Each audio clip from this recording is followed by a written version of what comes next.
မင်္ဂလာပါရှင် MJ Facebook တို့ YouTube Channel ကနေအားလုံးကိုကြိုဆိုလိုက်ပါတယ်ဒီကနေ့မှာတော့ဆီယမခင်ခင်တို့ရေးသားထားပြီးဒုဝန်စာအုပ်တိုက်ကနေထုတ်ဝေထားတဲ့ရောင်ပေစုဝတ္ထုတို့များဆိုတဲ့စာအုပ်ထဲကလောက်ကြားဆိုတဲ့ဝတ္ထုတို့ကိုဖတ်ပြသွားမှာပဲဖြစ်ပါတယ်ရှင်နားဆင်ပေးကြပါအောင်ရှင်ဖူးညိုကညောင်ကုန်းရွာမှာပြဇံမင်းသားဟောင်းပြဇံမင်းသားဆိုလို့ဘယ်ဇက်မှလိုက်ခဲ့ဘူးတာမရှိပါဘူးဇက်နောက်လိုက်ဖို့နေသားသားဇပွဲတပွဲညောင်ကုန်းရွာကိုရောက်ဖို့ဆိုတာတောင်စိတ်ကူးဖြစ်တာမှမဟုတ်တာညောင်ကုန်းရွာကတစ်ဖက်ပိတ်ရွာနောက်ဘက်မှာအေယာဝတီမြစ်ကြီးရှိတယ်ရွာအရှိမှာကဘုံကြီးကျောင်းနှစ်ကျောင်းနဲ့ရှေးစီတီပြက်ကြီးရှိတယ်ရွာကလူတွေခမများအနောက်ဘက်ထွက်ရင်မြေကမ်းမထိပ်လမ်းဆုံးတော့တာပဲအရှိဘက်ထွက်ပြန်တော့ဘုံကြီးကျောင်းတကျောင်းကျောင်းရောက်ဖို့ပဲဘုံကြီးကျောင်းတွေကြော်ပြီးသွားကြလို့လည်းမဖြစ်ဘူးကျောက်စရစ်ကုန်းတစ်ဝက်ဆက်ပြက်ချင်းမြေတဝက်နဲ့မြေရဲလို့ညီညီညာညာရှိတာမဟုတ်တော့ဘုံကြီးကျောင်းတကြောင်ကြောင်ရောက်ပြီးတာနဲ့လှည့်ပြန်ရုံပဲတရွတရွကူးချင်ရင်တော့ဖြစ်ပါရဲ့တောင်ဘက်ထိုးထိုးပေါက်သွားရင်ကျွဲကုန်းရွာကိုရောက်မယ်မြောက်ဘက်ထွက်ရင်လှီကုန်းတရွနှီးလာတာမဟုတ်ဘူးမနီးလို့လမ်းကောင်းသလားဆိုတော့လဲမကောင်းဘူးနွားလဲတောင်ဝန်ရိုးကမိခိုးထွက်အောင်ရုံမှလူရခရီးရောက်နိုင်တာဆိုတော့နွားတွေမျက်ရည်ဖြိုင်ဖြိုင်ကြတဲ့လမ်းမျိုးလှီကုန်းဘက်ထွက်တော့လမ်းကအဲ့တလောက်တော့မစိုးပါဘူးသွားဖြစ်တယ်ပြောပါတော့ဒါပေမဲ့လဲဘင်းကလဲကြိုင်တဲ့တဝက်ကြော်မြုပ်တဲ့လမ်းမျိုးဆိုတော့ဘယ်သူကမှနွားအပတ်မခံဘူးတော်ယုံဝန်းမပိုင်ရင်တုတ်ခနဲ့ထားလျှောက်ကြတာပဲကမှုကန်တဲ့ကုံယုံကျင်းကြိုက်စင်းကြည့်တက်ချင်းနဲ့လူရခရီးရောက်ကြရတယ်အဲ့ဒါလိုရွာကိုဇက်တဆက်ရောက်ဖို့ဆိုတာခတ်သားပဲရွာကဆင်းရဲတော့ဖျားပွဲရဲ့လို့လဲငှားနိုင်တာမရှိပါဘူးစိတ်ပါတဲ့နှစ်အရက်ကစုပေါင်းပြီးရွာတီးဝိုင်းနဲ့ကလိုက်ကြတာမျိုးရှိသလိုစိတ်မပြကြပြန်တော့လဲဘုံကြီးချောင်းဝင်းတဲ့ချင်းပွဲကလေးဘောလုံးပုတ်ပွဲကလေးလောက်နဲ့ပြီးရတာပါရွာတီးဝိုင်းကတော့ပြည့်ပြည့်စုံစုံရှိတယ်မောင်းဆိုင်စရာကိုတန်းကျော်ရှိနေတဲ့၍ရွာမှာမောင်းဆိုင်တန်ရှိနေလေတော့တန်ရဒူရိယာပစ္စည်းကလေးတွေတွဲကဖက်ကနဲ့စုကြရာကရွာတီးဝိုင်းရဲ့လို့ဖြစ်လာတာပါပဲနဲစရာကိုပါအောရှိတယ်လကွင်းအုပ်ဆောင်စရာကိုလှပေါ်ရှိတယ်ဒိုးစရာကိုမင်းရှိတယ်စီးဝါစရာကိုဖိုးညောင်းရှိတယ်ညောင်ကုန်းရွာကတီးဝိုင်းဆိုတော့မတီးပဲထောင်ထားတဲ့ဘင်းမှာညောင်တန်းကျော်ဒူရိယာဆိုတဲ့စလုံးကြီးရေးထားလေရဲ့ညောင်ကုန်းမှာရွာဆက်ကဖြစ်တဲ့ဆိုတဲ့နှစ်များမတော့ရွာကအလွန်ပျော်ကြရတယ်ကဖြစ်တဲ့နှစ်တိုင်းတရုတ်ဆောင်ကပြောင်းတာမဟုတ်ဘူးဖူးညိုကပြဇက်မင်းသားလူချမ်းကတောင်ပြားကတန်ခဲမြောက်ပြားကကြက်ရိုးနောက်လိုက်တွေကဘားတောင်တို့ပေသီးတို့ဖိုးထောင်တို့လူကြီးခန်းကလဲထောင်ကိုမဲကျော်မိမကြီးကဒေါခင်တုတ်မင်းသမီးကမအေးစိန်ဒါပဲဘယ်နှစ်ဘဲခါစိတ်ကူးရလို့ကဒီဖွဲ့စည်းပုံပဲဒီလူတွေပဲသူတို့ကလွဲလို့ဘသူကမှလဲဇက်ခုံပေါ်တက်ပြီးမျက်နှာမပြောင်းဝန်းကြဘူးကိုရွာမှာစိတ်ကူးရတဲ့နှစ်ဖူးညိုတို့ဇက်ရေမစုံမီးမစုံကြည့်ကြရုံကလွဲလို့တခြားဇက်လဲကြည့်စရာမရှိဘူးညောင်ကုန်းမှာပွဲရှိတယ်ဆိုရင်တော့တောင်ရွာကကျွဲကုန်းသူကျွဲကုန်းသားတွေရောက်လာတတ်ကြသလိုမြောက်ရွာကလေးကုန်းသူလေးကုန်းသားတွေလည်းမရောက်မဖြစ်ရောက်ကြရတာပါပဲအထုပ်ကိုစီစောင်းချမ်းကိုစီနဲ့သားတဲ့အမေတွေကကလေးတို့လိုတွဲလောင်းနဲ့လမ်းခနော်နီခနော်နဲ့ကိုနင်းကြုံနင်းပြီးအုတ်တင်းကြီးရောက်လာကြတာပါမိုးကြီးမောင်တောင်မွေးမကြောက်ကင်းမကြောက်တာလာရတယ်တနှစ်လာလဲဖူးညိုနဲ့အေးစိန်တနှစ်လာလဲဖူးညိုနဲ့အေးစိန်ဘယ်နဲ့လုံးမတော့ကြည့်စရာပွဲကမှမရှိတာကလေးမအေးတွေကပြစ်တောက်ညီးကြရင်လှဲလန်ကြိုင်တွေတဲကယုံတက်နေကြတာများမင်္ဂလာဦးအောင်မောင်ကြီးဆက်လာကြည့်ကြတဲ့အတိုင်းပဲပါဇက်ကတော့ဖူးညိုလဲမြစ်တာဖို့အေးစိန်လဲနှပြမှမတန်အောင်ကဲ့ရဲ့ကြသေးတာပါတချို့ကတော့ဆိုင်းကိုကဲ့ရဲ့ကြတယ်ညောင်ကုန်းမောင်းဆိုင်ကောတန်းကျော်တီးတဲ့မောင်အကောင့်လို့ရတကောဟာအမဗျာဒါတောင်တန်းကျော်ကသူ့ကိုယ်သူဥဟန်ပါကြီးမှတ်နေတာဗျမျက်နာကြီးပင့်ထားလိုက်တာများမေးစီအဝိုက်လိုက်ကြီးဖုံကြီးပြန်တိုင်းတချင်းလောက်ကောင်းတာပါကွာလက်ခတ်တချဘူးတချပါယောနှင်းကောတော်တီနဲ့ပြီးတာချီပဲတချင်းမှုတ်လိုက်ရတဲ့ရှိပေါင်ကွာတောင်ရွာနဲ့မြောက်ရွာကညနေနေကြပြီဆိုတာနဲ့တောင်ဝန်တရက်လိုအုပ်ကြီးတင်းကြီးလုံးကြီးခဲ့ရချီတက်လာကြတာပဲတိကြည်ရမယ်ပွဲကိုလည်းအထင်မကြီးဘူးဇက်နဲ့တွဲမယ်ဆိုင်လည်းအထင်မကြီးဘူးညောင်ကုန်းရွာသူရွာသားတွေကကော သူတို့ကလည်းမထူးပါဘူးကိုရွာကကိုလူတွေကမဲ့ဆက်ဆိုပေသည့်အရာပြေလောက်သဘောထားကြတာပါကျွဲကုန်းတို့လှဲကုန်းတို့ကပွဲကြီးတွေပွဲကွင်းဘက်မဲနဲ့ကြိတ်တိုးကြတာကိုကြည့်ပြီးဖြစ်ရလေခြင်းအောက်မေ့ကြတယ်တချို့မူသမားကနှစ်ရွာကပွဲလာကြည့်ကြသူတွေကိုရွာတိတ်ကစီးပြီးငေါက်ချင်ငေါက်သေးတာအမဗျာဖူးညုံနဲ့အေးစိန်ဆက်အကောင်းလို့ကို့အိမ်ကိုရက်တောင်တစ်ချောင်းနဲ့အိတ်ကြပါရောလားခမရတို့မို့အိမ်စုစုခွေးလက်တို့ဝမကင်းနိုင်ဘူးကိုမောင်ရအဲ့ဒါလိုရွာနဲ့အဲ့ဒါလိုဇက်အဲ့ဒါလိုသဘောထားနဲ့အဲ့ဒါလိုပွဲကြည့်ပြိတ္တအချိန်တန်တော့လဲပွဲကင်းတဲ့လူပြေတာပါပဲသုံးရွာတစုတစည်းတဲ့စုကြတဲ့ပွဲဆိုတော့လူမနှဲဘူးပွဲကြည့်ပြိတ္တတွေကဖူးညုံနဲ့အေးစိန်ကိုလည်းတိပါရဲ့ဘာတချင်းတွေဘာဇလန်းတွေကမဲဆိုတာလဲတိပါရဲ့ဒါပေတိပွဲညဆိုတဲ့အရာသာကရှိသေးတာမဟုတ်လားရေနံကြီးမိတိုင်တထိန်ထိန်နဲ့တောတည်စားတဲ့စီဝါနိုင်ချက်နဲ့ခောက်ဆွဲတဲ့တွေကြောတဲ့တွေနဲ့ပြောစရာကောင်းတာလဲအမှန်ပဲပွဲစည်းလေရတာကလည်းကာလာသားကာလာသမီးတွေအဖို့ရရှားတောင်ရှားပအခွင့်အရေးဆိုတော့ရှောက်ပြန်တန်ပေးလုံနိုင်ကြတယ်ဒါကလွန်ခဲ့တဲ့50နှစ်ကချင်းနေပါအခုတော့ညောင်ကုန်းမှာအဲ့ဒါလိုဇက်တောင်မကနိုင်တာကြာပေါ့ဦးညိုကလည်းအရွယ်ရပြီအေးစိန်ကတော့ငကိုကလေးကကလေးမအေးဆိုတော့ရုပ်ချမ်းထိုးပြီအေးစိန်ယောက်ျားကိုတောင်းမော်ကတော့သူ့မိန်းမကိုတော်ပါတော့ဟာနေ့ဟာဖူးညိုဖက်လို့လူပွန်းတာပူရဇက်ခုံးပေါ်ချွဲဆိုင်မှာပူရနဲ့မကနဲ့တော့တဲ့ကိုတောင်းမော်နဲ့အေးစိန်ကရွာမှာအကျော်ရောင်းကြသူတွေပါဒီစကားကြားရင်ဖူးညိုကကိုတောင်းမော်ကိုပြန်អော်တက်တယ်အမဖူးညိုဖက်လို့လူပွန်းတာပူရမြဖြစ်ရသေးခမည်းမရရေမချိုးမုံမချိုးပြဇက်တဲ့မလွှဲတာလို့ဖတ်သားများနှုတ်ချင်စောတောင်နန်သေးဒီလိုဆိုရင်ကိုတောင်းမော်ကရီးတာပဲမောင်လိုနမလိုတရွာတဲ့နေကြသူတွေဆိုတော့ပြောမနာဆိုမနာတဲ့ကကိုကြော်စီဘူအိုတဲ့ကကျွမ်းလောက်ပြီးထင်တဲ့အကျော်ဒုံနဲ့ထိုးဆယ်ရင်ကဖူးညိုကိုစတယ်တော်ကြပါတော့ကွာညောင်ကုန်းမှာလဲဒီလူနဲ့ဒီဆက်ရိုးလာပေါ်ဟာမနေ့တုန်းကတေကုံလဲသမားတော့ပြောသွားတာသာကြားရင်မင်းတို့တေးချင်းရောက်မယ်။ဘာများတဲ့တုံးဒီလိုသာဆက်ကနေရင်လှေကုံရောကျွဲကုံပါရွာလုံးကျွတ်ပြောင်းကြတော့မတဲ့။ဇက်မရှိဆိုင်မရှိရွာတွေကများပြောရတဲ့ရှိသေးပြောခဲ့တယ်လို့ပဲဒီနောက်တော့ညောင်ကုန်းမှာပွဲရဲလို့လည်းမကဖြစ်ကြတော့ပါဘူး။နောက်ပေါက်ကလေးတွေကလည်းစိတ်မဝင်စားကြသလိုကဖူးလက်စပူးညိုလိုအေးစိန်လိုပြဇက်မင်းသားမင်းသမီးတွေခမရလဲအသက်တွေရကြပြီကိုဆိုင်းစရာကိုတန်းကျော်ဆိုရင်မောင်းတွေဂုံရိပ်ဟောင်းနဲ့ထည့်ပြီးထုတ်တန်းချိတ်ထားရတာကြာပေါ့နေစရာကလည်းလေးမလိုက်နိုင်တော့ဘူး6လုံးပတ်ပတ်မချောင်းအုပ်စုံတီးစရာကလည်းလေးဖြတ်သွားခဲ့ပြီမကြပါဘူး4 နှစ်လောက်နေတော့ပြဇက်မင်းသမီးဟောင်းအေးစိန်အနာဝင်ပြီးဆုံးရှာတယ်ကိုတောင်းမော်ကြီးခမအသက်အရွယ်ရမှသားသမီးတွေနဲ့ရရလောက်ကန်စားနေရပြီအကျော်တဲတောင်ပြိုပါပြီဖူးညိုလည်းမထူးပါဘူးလူပြိုလူလွတ်ဆိုတော့အရွယ်ကလေးကျန်တာကလွှဲရင်အသက်မနှဲတော့ဘူးအခုတော့ကိုဖူးညိုပေါ့ဖူးညိုပေါ့ဒီလိုခေါ်ကြရင်ဖူးညိုကမကြိုက်ချင်ဘူးပြဇက်မင်းသားဖူးညိုပါကွာဇက်များရှိရင်တချီတလားကလိုက်ချင်သေးဟာကိုငါအရွယ်ကောင်းတုန်းကကခဲ့တာများမင်းတို့မြင်စေချင်3 ရွာစီလုံးကညွတ်နေအောင်လာကြရတဲ့ကောင်ပြဟာကမတ်လို့အရွယ်ကြီး40ကျော်50ဆိုပြီးသည့်တခါကပြဇက်မင်းသားလှုပ်ခဲ့ဘူးတဲ့အရှိန်ကမသေးချင်သေးဘူးကိုဖူးညိုတယောက်ရွာထဲတလားလားနဲ့ရှိသေးတယ်မအေအိုကြီးနဲ့မလောက်မချိုးချန်နေရတာပြီးမဲ့အိုးပိုင်အိမ်ပိုင်ကလေးရှိတာရဲ့ရမည်ဧက3 မှတ်လောက်ရှိတာရဲ့ဆိုတော့မြင်ငါခကလေးရနေတော့ကိုဖူးညိုအလုတ်ခါကြိုလောက်ရတာမျိုးတော့မရှိဘူး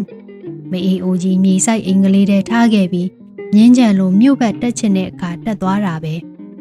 ပြဇက်မင်းသားဟောင်းမင်းတကြဆိုတော့ခါမချိုးချင်ဘူးမအေးကမိန်းမယူပါငါသားရဲ့ပြောတော့ကျုပ်ကအမေလှုပ်ကြွေးမှာမိန်းမလှုပ်မကြွေးဘူးဆိုသေးတာတောမှာမွေးတောမှာကြီးပေသည့်ရာထွန်ကိုင်းထွန်တစမ်းမှဝါဒနာမပါဘူးမြေကြီးကိုဆွသစ်စိတ်ကလေးကျဲမနဲ့တိုင်းတခင်းထဲသွားကြည့်အပင်ကလေးတညို့လောက်ကဖြစ်ရတဲ့အသီးပွင့်ကိုစောင့်ရတာပြင်းတာလဲပါတယ်လဲပင်မဖလာပတ်ပြီးရွာမင်းသားလိုရွရွကလေးနေတာပဲကြာလှပေါ့ဖူးညိုရဲ့မအေးအိုကြီးပြစ်ထားပြီးဘဲနဲ့မြင်းချန်တက်နေတာတော့နှစ်အမေတဝန်းတစ်ခါတော့ အမတို့ကျွေးနိုင်ပါတဲ့နှုတ်ပေးစီ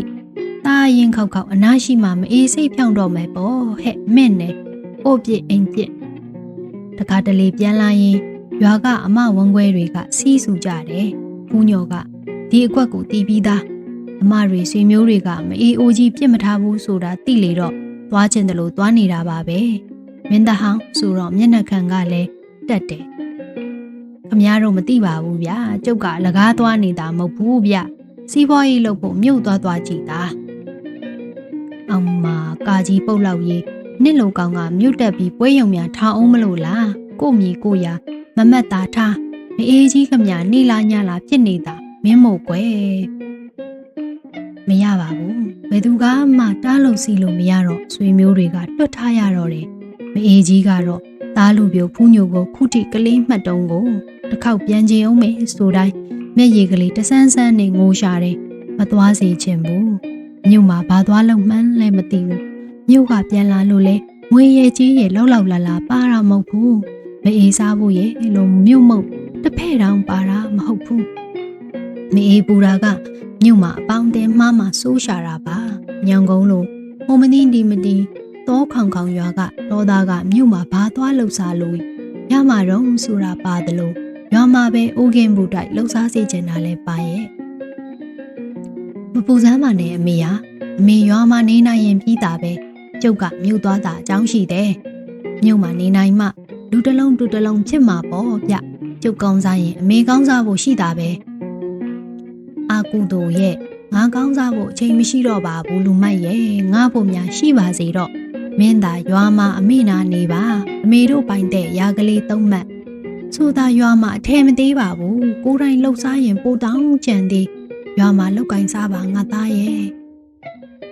ဧက3မှတ်လောက်မြင်နဲ့ဘယ်နဲ့လို့ကျုပ်ကလူလောက်ရမှာတော့အမေခွင့်ပြုရင်ကျုပ်ကအဲ့ဒီရာကလေးတောင်ရောင်းလိုက်ခြင်းသေးဗျာ။အိုးဖေငါမိငါဘအိုးပွားလက်ကလက်ရောက်ခဲ့တဲ့မြေကြီးမြေစာမင်းမို့ကျန်းစီရက်ပလေမရောင်းရပါတော့။ငါသိရင်တော့မရောင်းရဘူး။အမေနဲ့တော့ခတ်တော့တာပဲဗျာ။အမေသေးမှတော့ကျုပ်ပိုင်ပြီပဲဗျ။ကျုပ်သဘောပေါ့။ကျုပ်ကတော့အမေကနေ့တည်းကနေ့ရောင်းပဲ။မေအိုကြီးခမညာ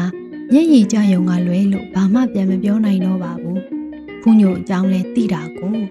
ဖူးညိုကမွေးကလေးကချွေးထွက်အောင်အလုံးမလုပ်ခဲ့ဘူးဘယ်လိုပါလာမန်မသိတဲ့ဗီဇဝါဒနာကစိတ်နုလူနုဖြစ်အောင်တွန်းပို့တယ်လို့ဖြစ်နေတာလဲနားမလည်နိုင်အောင်ဖြစ်ခဲ့ရတယ်ထင်တဲ့အတိုင်းပဲငငယ်ကဖအေးပစိုးဟောင်းဝလုံးချမ်းရှိုးပြီးဇက်ခုံကလကားလောက်ကခဲ့တဲ့သား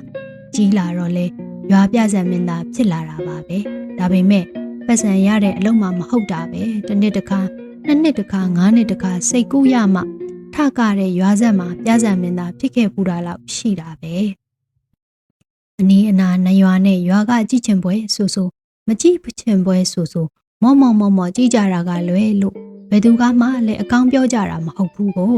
တညစာတရင်တိုက်ပြောလိုက်ရတာပဲရှိတယ်ဝဲပြီးတာနဲ့ရွာကခေါင်းလေးတောင်ရှိတာမဟုတ်ဘူးသို့ပေသည့်ဖူးညိုကတော့စိတ်တွေလေးပြီးကြံရစ်ခဲ့တယ်ပြဇံမင်းတကြဘဝရောက်တဲ့အထိဘာမှဟုတ်တိပတ်တိမဖြစ်ခဲ့ဘူးသားစာသမီးစာရဲ့လို့မအေးအိုးခမစားတပွင့်မရက်ခဲ့ရဘူးကို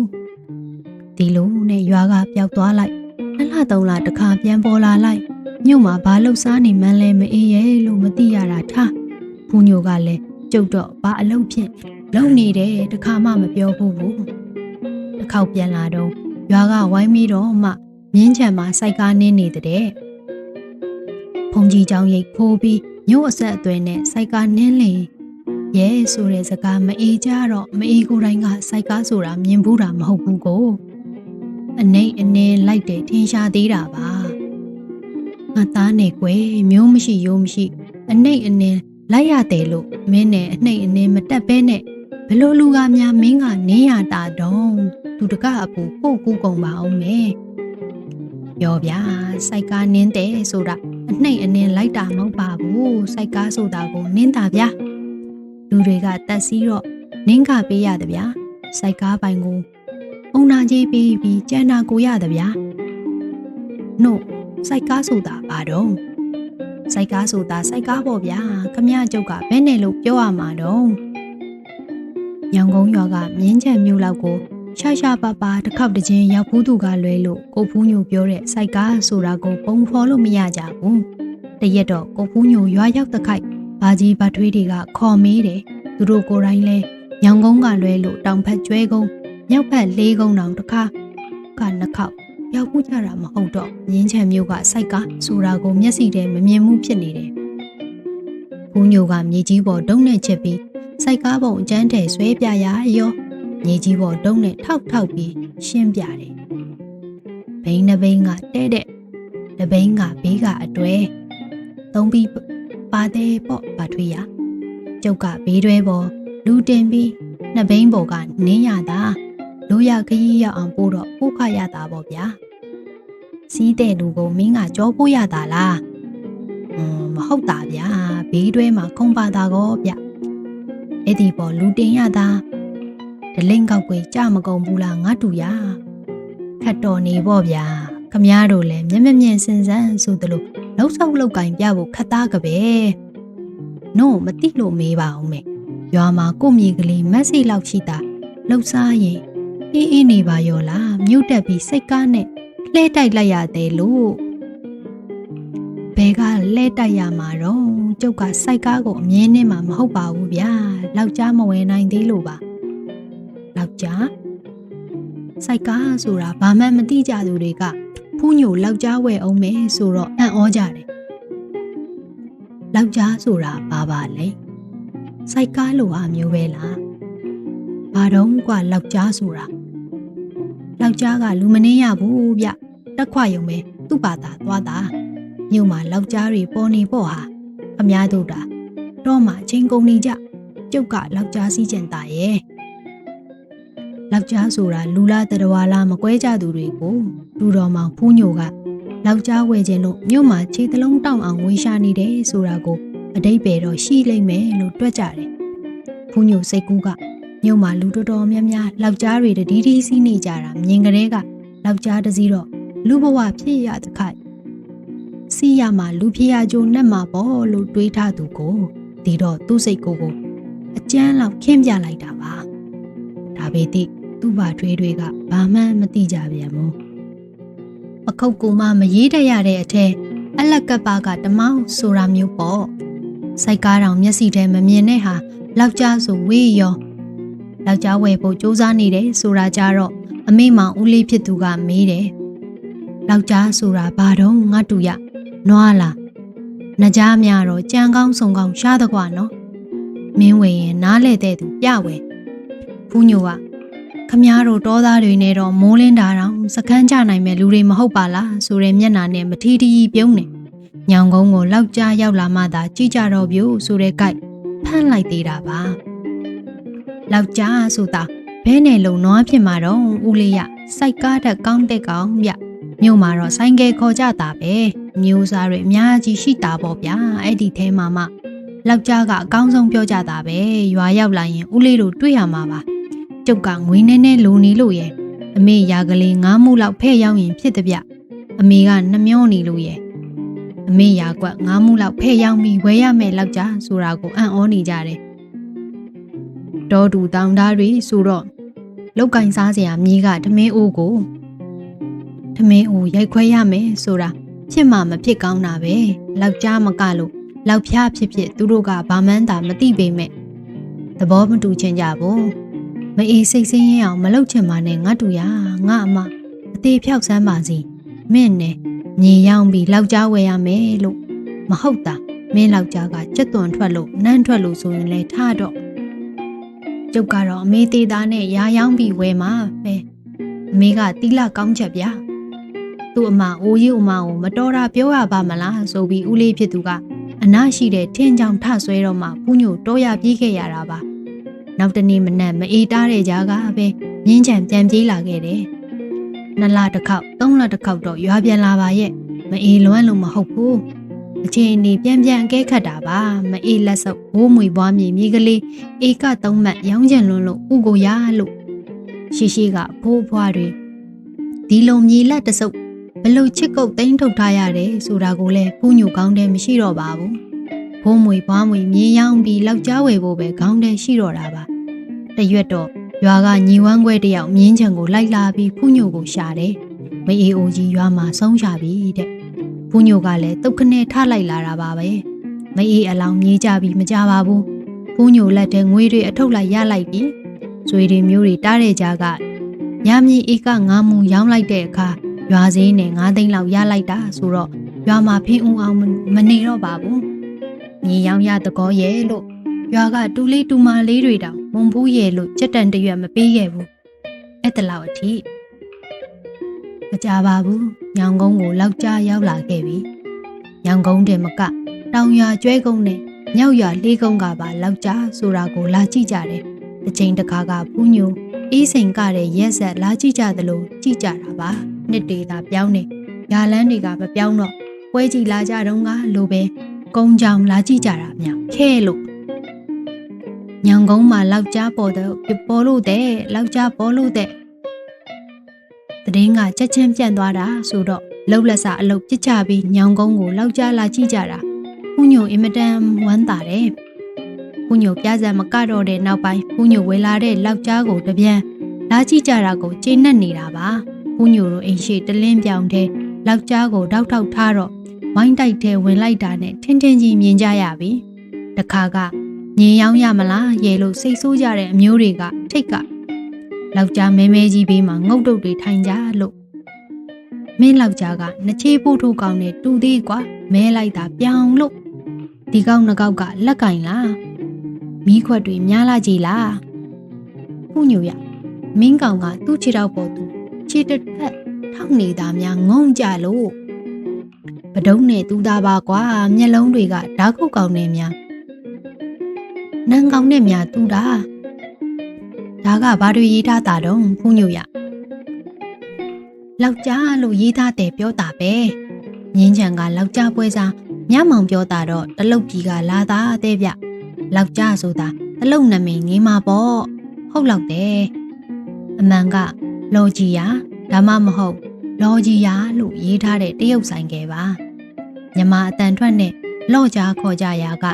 လောက်ကြားတစ်ဖြစ်လဲသွားရတာပြောပါတော့ဆိုင်ကယ်လောကလောက်ကြားဆိုတော့ဖူးညိုကလည်းလောက်ကြားပေါ့ဖူးညိုကလောက်ကြားဆိုမှတော့ရွာကလည်းလောက်ကြားပေါ့ဒီလောက်ကြားကိုဖူးညို6သိန်းနီးပါးပေးဝယ်ခဲ့ရတယ်ဝဲစားများမှာအုတ်တာလည်းပါမှာပေါ့အုတ်လေဝဲညွန့်ဆိုတာရှိနေကြကိုမြမောင်ကစီးတောင်တင်ပေးလိုက်သေးမြင်းချံမှာစိုက်က3-4ရက်မနဲ့မဲ့တင်ခဲ့တာတောင်နဲ့မြောက်နဲ့လောက်ကြားစီးတက်လာခဲ့တယ်စီးတက်တယ်ဆိုရင်ပဲရွာကိုပြန်ခဲ့တာပါဒါပေမဲ့ရွာကိုထိုးပေါက်စီးလာလို့ကမဖြစ်ပြန်ဘူးတောင်ရွာကဝင်လို့လည်းမရဘူးမြောက်ရွာကဝင်လို့လည်းမရဘူးဒီတော့မြင်းချံစိတ်ကန်းကတဆင့်လိုင်းမော်တော်ပုတ်ပေါ်လောက်ကြားတင်ပြီးမြစ်ထဲကတဆင့်ကူးခဲ့ရတာရွာစိတ်ရောက်တော့လဲစီးမဖြစ်ပြန်ဘူးတောင်ပြန်ကြီးကတင်းခံနေလေတော့ရွာကလူတွေပြေးခေါ်တစ်သားချောင်းကျိုးချီရှိုးပြီးထန်းတင်ခဲ့ရတယ်ညောင်ကုန်းရွာဝင်းညောင်ပင်ညိုကြီးအောက်ရောက်တော့မှတဘိုးဝင်းကချွတ်မိမ့်ကြီးစီးပြီးရွာထဲစီးဝင်လာခဲ့တာပါတရွာလုံးကဖုတ်သွင်းရထားဝင်လာသလိုကြည့်လိုက်ကြပုံများအလိုဘာကြီးပါလိမ့်ဖူးညိုပြောပြနေတဲ့လောက်ကြားဆိုတာနေမှာကောင်းချက်တော့ကွာကြည်စမ်းထိုင်လိုက်ရုံပဲဟာသူ့ဟာသူသွားတာဗျာဖူးညိုကွလောက်ကြားဖူးညိုကြီးကွဖူးညိုကလောက်ကြားနဲ့ရွာလန်းရှိသမျှထဲ့လာတဲ့ဓာတ်စီကုံအောင်လှဲ့ပတ်မောင်းနေလိုက်တာဖုံတွေဦးလဲကြီးလိုက်လို့အိမ်တွေကဖူးညိုဆင့်လဲအောင်ရင်နှွေးတောက်အောင်မုံစားအောင်ဆိုတော့လေဖူးညိုကမရက်ဘူးတချို့ကရက်မရလို့ဆင်းမရလို့ထင်ကြတယ်ရာသူရာသားတွေကလောက်ကြားခေါ်ကြတဲ့မော်တော်ဆိုင်ကယ်ဆိုတာကိုဖူးညိုတဲလာမှမြင်ဖူးကြလေတော့ဖူးညိုကိုအထင်ကြီးကြတယ်ကြားစက်ကာတုံးကမကြည့်ချင်လဲကြည့်ချင်တော့လဲကြည့်ခဲ့ရတယ်ဖူးညိုကိုလောက်ကြားတကားကနေကြတော့မှဒီကောင်ကြီးဟုတ်လားကြီးလားဖြစ်ကုန်ကြတယ်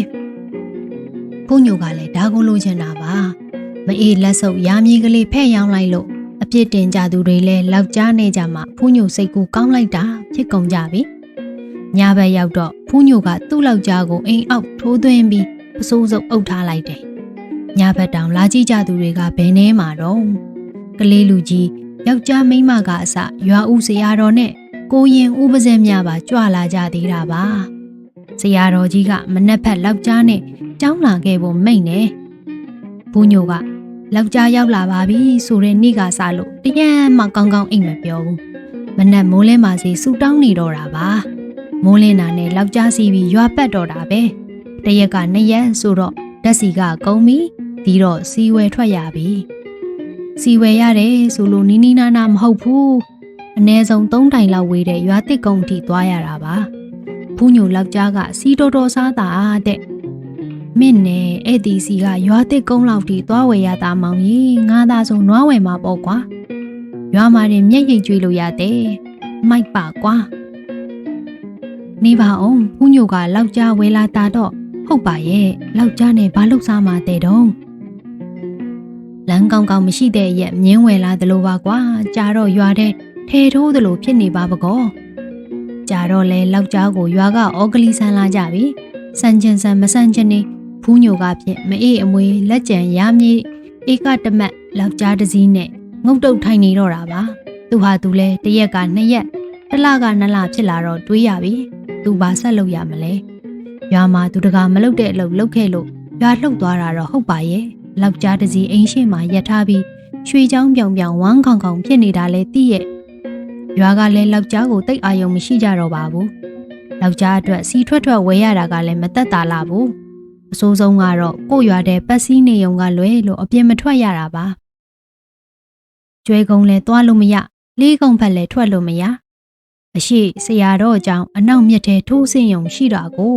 နှုတ်ဖြင့်ယောက်ျားကဘာဒိတ်ပဲရှိတော့ဖူးညိုကိုယ်တိုင်ကသူ့ရှိရည်သူပူလာခဲ့ရပြီလက်ကြံမြေဧကတမတ်အမဝန်းခွဲတွေလှုပ်ပေးလို့စားရတာရှိပေသည့်ကြာတော့မကြည့်ဖြူချင်ကြတော့ကလာကလည်းစိတ်ညစ်စရာညုံမှာတဝီဝီဒုံးပြေးနေတဲ့ယောက်ျားခမရလဲညောင်ကုန်းရွာတဲ့ငုတ်တုံမဲတဲ့ဖူးညိုလဲတလင်းတဲကယောက်ျားငေးရင်ငါသေးရင်တော့မရောက်နဲ့လို့မာခဲ့တဲ့အမေမြေကလေးနှမျောရမလို့ဖြစ်ုံကလွဲလို့ဘာလို့ဘာကိုင်းရမှန်းမသိတဲ့အဖြစ်အမကျုပ်တော့ယောက်ျားကြီးထုတ်ရောင်းလိုက်တော့မလားလို့နင်းဝဲခဲ့တဲ့အရက်နင်းပြန်ရောက်မှာပဲတို့ရွာတွေကတော့လောက်ကြဝဲနိုင်တဲ့သူလည်းမရှိဘူးဝဲလို့လည်းအသုံးမတည့်ဘူးမက်လည်းမမတ်ကြဘူးနင်းလောက်မိုက်တဲ့ကောင်လည်းရွာမှာမရှိဘူးအမကငေါက်တော့ဖူးညိုပြန်မချနိုင်ခဲ့ပါဘူးဟုတ်နေတာဟုတ်ဘာဖူးညိုအဖြစ်နဲ့အိမ်ရှိကပြန်ထိုင်ကြည့်နေရတဲ့ဘဝရောက်ခဲ့ပြီညောင်ကုန်းရွာကလည်းဟိုတုန်းကအခြေအနေမဟုတ်တော့ပါဘူးဒီဖက်10နှစ်လောက်အတွင်းရွာကပြောင်းပြန်ဖြစ်သွားပြီကိုရွာမှာပညာတတ်ကလေးတွေရှိလာတယ်။လှေကုံကျွဲကုန်းလမ်းတွေကောင်းသွားတော့မြို့နယ်အဆက်အသွယ်ရှိလာကြတယ်။ရွာအရှိဘက်ဘုံကြီးကျောင်းတွေကိုကြော်ပြီးသွားချင်အောင်လမ်းထိုးပေါက်ပြီးပဲဟာရွာမှာတင်လောက်ကြားတွေများလို့ရှောင်မလွတ်ချင်ဘူး။မိုးလွင်းတာနဲ့ဂီးဂီးရဲအော်တန်းတွေကြားရပြီ။ဆိုင်ကယ်တစ်စိတ်အမျိုးမျိုးနာမည်မျိုးစုံဝယ်စည်းနိုင်ကြပြီ။ဓာတ်စီကလည်းရွာမှာတင်ပုံးထောင်ရောက်နေကြပြီ။မော်တော်ဆိုင်ငယ်ကိုရွာကလောက်ကြားလို့ခေါ်ရတော့မပြောင်းဘူးမကြပါဘူးတရွာလုံးလောက်ကြားနဲ့ဖြစ်ကုန်ပါရောလားရာခင်တဲ့မြေပဲဥမဥသွားနှုတ်ကြည့်တော့လဲလောက်ကြားနဲ့ခရမ်းကျင်သီးတွေသွားဆွတ်တော့လဲလောက်ကြားနဲ့ရွာရှင်လောင်းလှဲ့တော့လဲလောက်ကြားတန်းကြီးနဲ့ရွာလူကြီးအိမ်အမှုဆိုင်သွားကြတော့လဲလောက်ကြားနဲ့တရွာကရွာအပြိုတွေမိမပိုးလာတော့လဲလောက်ကြားတွေနဲ့ကိုရွာကကာလာသားတွေလှေကုံကျွဲကုံမိမပိုးသွားကြတော့လဲလောက်ကြားတွေနဲ့တရွာလုံးလဲလောက်ကြားတွေပြစ်ပေါင်းပေါကောဘာထွေးရအစ်စ်ပေါ်မောင်းရရွာထဲတောင်လက်ပြပလိတ်ထားမလို့ဖြစ်နေပြီမင်းကလောက်ကြားပင်မျိုးယူလာမှာတော့လောက်ကြားပင်တွေပေါက်လောက်ကြားသီးတွေတီးပြီးပေါ့လောက်ကြားအထွက်ထိုးဖြစ်ဖို့သာရှိတော့တာတရက်ဘာဖူးညိုကညီးတော့ဘာထွေးဆန်ကပြန်ပြောတဲ့စကားပါဖော့ဖြူလိုက်ကြီးမိခိုးဦးအောင်ဖွာရင်းဘာဖူးညိုကိုဆက်ပြောနေသေးတာဘုံမီပွားမီမိကြီးတွေလည်းလောက်ကြားတွေဖြစ်ကုန်ပါပြီကွာကိုမြေကလေးရာကလေးမက်မက်ဆက်ဆက်ရှိကြတဲ့လူကြီးတွေကများတင်းရင်အောင်တေဖြောင်းကြပါမလားမပြောတတ်ဘူးတို့ရဖြစ်ရပုံများကာလနာတိုက်တာပဲဟေ့အဲ့ဒီညကဘာဖူးညိုအိမ်မက်မက်တယ်လွန်ခဲ့10နှစ်လောက်ကဆုံးရှာတဲ့မေအိုကြီးကိုမှတ်တာပါအိမ်မက်တဲ့မေအိုကြီးကမျက်ရည်တွေကြားလို့ပြောသေးတာငါသားတဲ့မေတို့ဘိုးမွေဘွားမွေကလေးမင်းဖက်ရောင်းလိုက်ကလေးကအမေမကျွတ်မလွတ်သေးဘူးတဲ့ရွာတဲ့လောက်ကြားတွေတိုက်မိမှာဆိုလို့အမေလည်းအိမ်ရှိကကုတ်ကိုပင်ကွာပေါ်တက်နေရတဲ့အိမ်မက်မကောင်းတော့လောက်ကြားတစီအိမ်နာကပ်ပြီးပြေးခနဲ့မောင်းသွားတဲ့အတန်ကြောင့်ဘာဖူးညိုလက်နိုးသွားတယ် ဘာဘူးညိုငုတ်တုတ်ထတိုင်းပြီးတွေးတယ်မနဲ့တော့စွန်းတိုးချက်အမေကိုရီစူးပြီးစွန်းကလေးသွားကတ်လိုက်မယ်ပေါ့လေအမေကျွတ်လို့ကောင်းပါရဲ့လေခွာပြတဲ့မန္တလေးဝတ္ထုတော်များဇန်နဝါရီ2012အခုလိုနားဆင်ပေးတဲ့အတွက်အားလုံးကိုကျေးဇူးတူးတင်ရှိပါတယ်ရှင်